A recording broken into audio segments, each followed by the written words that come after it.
which is the first of Wells's Shakespeare adaptations, Macbeth, or if you're superstitious, you may want to just call it the Scottish film. It begins with Wells's title character and his fellow soldier Banquo, after having won a great victory in battle, receiving prophecies of power and kingship by 3 witches. Macbeth's ambition, not to mention those of his wife, will reach tragic heights in one of Shakespeare's darkest tales. Wouldn't it be super ironic if one of those witches was played by Agnes Moorehead? Just full disclosure, when I'm not being a film geek, I do have a little part-time gig as a Shakespeare geek. So when we talk about the 3 Shakespeare movies, I'm going to come at it from a little different angle. Starting here, because Macbeth is one of my favorite Shakespeare plays, but also one of the most popular because it is just so immediate. It's one of his shortest plays. It's really hard to screw up Macbeth, which doesn't mean it hasn't been done if you see the more recent Fassbender film. Here, Welles is working with just about 0 budget. Most of the action takes place in caves, some of which look like the Bat Cave, made of some kind of porcelain or whatever. Yeah, I was sort of getting an impression of like that the Gord and Shatner would be fighting it out on the other side of some of these sets. Right. So here is Welles is returning to the play that was his first great success, but now in what will be his last studio project for a while, has to do it with no money. And you know what? I think he does a pretty good job of it. He brings what Welles brings, which is the expressionist photography, the look of Macbeth is filled with the kind of shadows and angles and evocative directorial touches that Welles has been bringing all along. Is it the definitive Macbeth? No, I don't think it's that. But the thing is, Macbeth. I think Macbeth is such a strong piece in any context that when you add the visual flourishes, you end up with a highly entertaining film. Now, we're going to have some pretty distinct perspectives because we have 2 very different origin points. I am very much a Shakespeare neophyte. Macbeth turns out to be one of my favorite plays of Shakespeare, but I only know of about 5 of them. And a lot of what I really like about Macbeth, and I've grown to love about it, is because of all the different film versions of Macbeth. And I think my favorite Macbeth is ironically the one that doesn't use any Shakespeare dialogue whatsoever, Throne of Blood by Akira Kurosawa. That is my favorite as well. That is a masterpiece. I think this is a great film, but it's not a film at the level that Kurosawa is working with Throne of Blood. So we're talking about the difference between a production that could afford thousands of arrows in a climactic scene versus a film production that couldn't afford one of them. And the other difference being Kurosawa applied the story to Japanese culture and did not use the original Shakespearean language, but his visuals at that stage in his career were so powerful that watching scenes like Burnham Woods coming to life with Kurosawa is almost the equivalent of the Shakespearean language. So no, we don't have that level in this situation coming from Welles, but we do have a director who has shown a clear love of Shakespeare, a love of the material. He does 2 kind of opposing things here. He makes it more specific by giving everyone a Scottish brogue to place the action much more clearly in Scotland. But then as a result of not having sets and so much of the action being filmed in these dank caves, it actually adds to a bit of a timeless quality, because based on the visuals, there is no historic time and place that this is being set. It looks like it's being set in some kind of netherworld. That's right. This movie is the first film of Welles's filmography where I get, at least, this equal combination of awe and regret, because when you see it, you're seeing the same kind of creativity that he was able to do with Ambersons, what he was able to do with Citizen Kane, that he was able to let loose and fly off in all directions in Lady from Shanghai. But here, he's doing it with just the most scant lack of resources, and yet he's spinning it into interesting situations and compelling drama.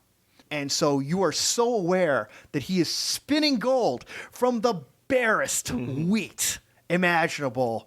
And on the one hand, I'm just amazed. But on the other hand, I'm like, oh my God, would you just give a brother like a check for $10,000 so he can make the movie look twice as good? But what we end up having looks really damned impressive in its own right. And so much of it gets brought upon like his just super creative look of focus, deep focus, and perspective. That ability of having things happen in the foreground and in the background that he did to such great effect in his first two films just come across to just inform what happens for the characters and their situation in such a great, intrinsically creative way. To just give one example, Lady Macbeth, spoiler alert, is the person who helps drive her husband to commit this act of treachery. And at a point where she is having her speech, it's filmed with Macbeth taking up most of the frame off one side of the image. But in the back, there's a long parapet, and it actually has Lady Macbeth walking on it. The effect is to provide her that she is the devil whispering at his shoulder. That's just one of many examples where people are standing, walking, ascending, and descending are tied in so beautifully to the events of the story. That's a very cool observation of a detail I did not notice.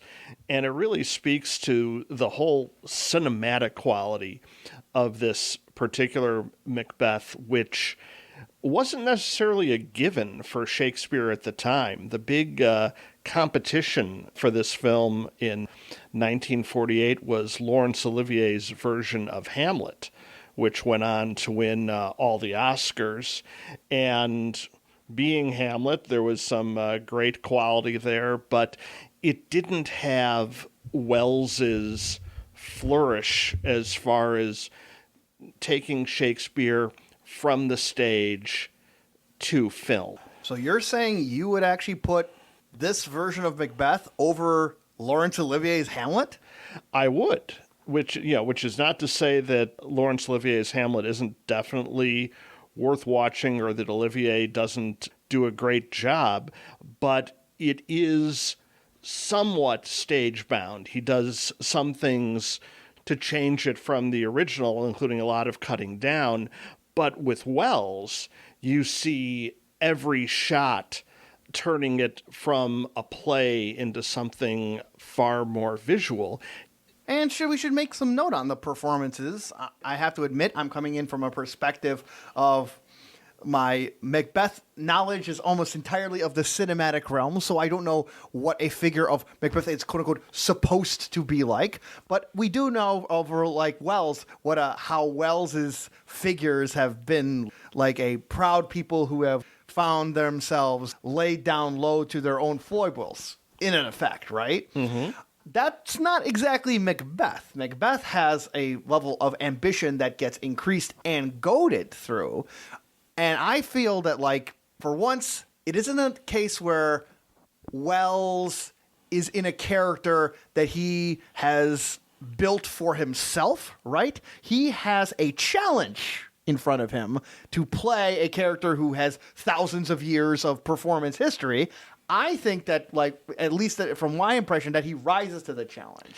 Absolutely. He makes some interesting decisions in that he plays a more vulnerable, perhaps even a more sympathetic Macbeth than a lot of actors choose to play him. A lot of actors will really hit home the soldier aspect of him as the film begins with him winning a great battle. Wells kind of downplays that in favor of the guilt he feels, the inner conflict from being goaded on by Lady Macbeth to commit these crimes, which he truly seems to think are as awful as we, the audience, think they are. A lot of Macbeths are played with far less remorse, but Wells is definitely interested in relatability here. Just a little more sympathy, which is not to say we're ever on his side, because, you know, as the text goes, Macbeth does terrible, terrible things, but Wells' performance lets us in a little more. So you have a scene like the banquet scene when the ghost of Banquo returns, and you see him truly losing what's left of any kind of hold he has on reality. He just plays that so well, and it's filmed so well where we don't even see the ghost at first, but only later on into the scene. He has to do quite a lot of aspects to his persona, stuff that's not tied in with Wells' kind of default. It isn't like Scottish Kane, let's put it that way. He's right. I mean, he has to show someone just actually losing his mind. He has to be someone who's literally shocked by his own actions, really close to the moment that they occur. He has to have this complex, nuanced relationship between the ambitions of his obliging the ambitions of his wife and the pride of having these witches tell him about his destiny.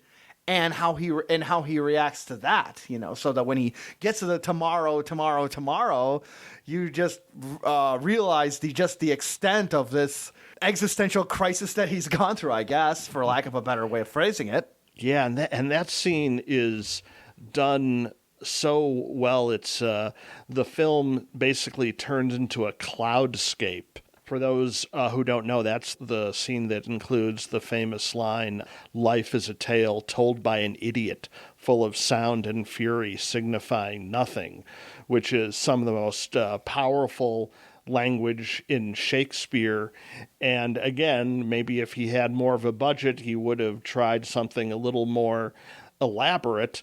But the idea of leaving the earth and heading into the clouds at the most existential moment of the film, I think is really effective. Yeah, I agree. It isolates him almost, that he's almost like in a field of just total brightness. At that moment, he is over all alone. I mean, it's just him and his thoughts and his own reckoning with himself.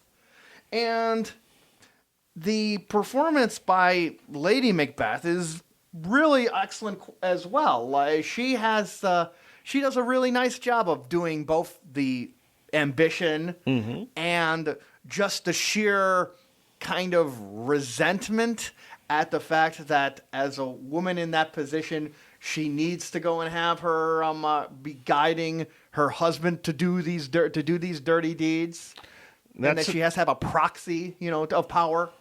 Yeah, that's another performance that would often be played far more seductively and sexually, but she really focuses in on the ambition and the bloodthirstiness. It's a really nice performance by Jeanette Nolan as playing like Lady Macbeth. Yeah, excellent work all around, including young Roddy McDowall playing Malcolm, the rightful heir to the kingdom. Well, definitely Throne of Blood is head over heels, I think, the best version of Macbeth that I've ever seen. All right. This one, a bunch of them for me are kind of tied to second. I think this one and Polanski's Macbeth from the 70s are both really solid. Okay. Yeah. And there's another more modern one that was made for TV starring Patrick Stewart from about a decade ago. Like I said earlier, I mean, this is such strong material that you could see 100 versions of the play and it'll always seem fresh. Mm-hmm. And as happy as we were with the results, it didn't lose a lot of money, but it also wasn't the big hit that Welles needed to keep the studio's interests. But they weren't expecting a big hit, were they? Well, they kind of were, because this was the year of Shakespeare, in that Laurence Olivier's Hamlet was a big hit. In fact, Olivier was considering making Macbeth and decided to not do so because he knew Welles was working on a version around the same time. Oh, that's interesting. That's Right. the rare case in Hollywood, especially nowadays, of someone who has an idea and someone doesn't immediately make another movie about that idea. We've gone through dueling volcano movies, Right. dueling Truman Capote movies for some reason, but no dueling Macbeths. But as we've been talking about, Welles has been tweaking the studios ever since the beginning and becoming more and more alienated to them, until finally this film was from Republic Pictures, and it ended up being just about his last studio film. I gotta ask, did he piss off anybody while making the movie, aside from the movie not making a lot of money? Well, about 20 minutes was cut out, so they did think it was a little long. Okay. But I know of no epic drama of the Citizen Kane type involved in this production. I see. Okay, yeah, but in effect, though, this ended up being, his swan song for the studio? His swan song in the old Hollywood system. And, unless Moses himself would intervene, the studios were now done with Orson Welles. Nice. As one of the heroes from his earlier movies might say, yeah, where's your auteur now, Moses? Yeah, that seems a perfect time to go and close one chapter of Orson Welles' life and films. We will go and continue in part 2 to look at the further work that Welles did outside of the studio system, which starts off with another Shakespearean film and ends with a great take on the documentary form and a whole lot of other interesting films in between.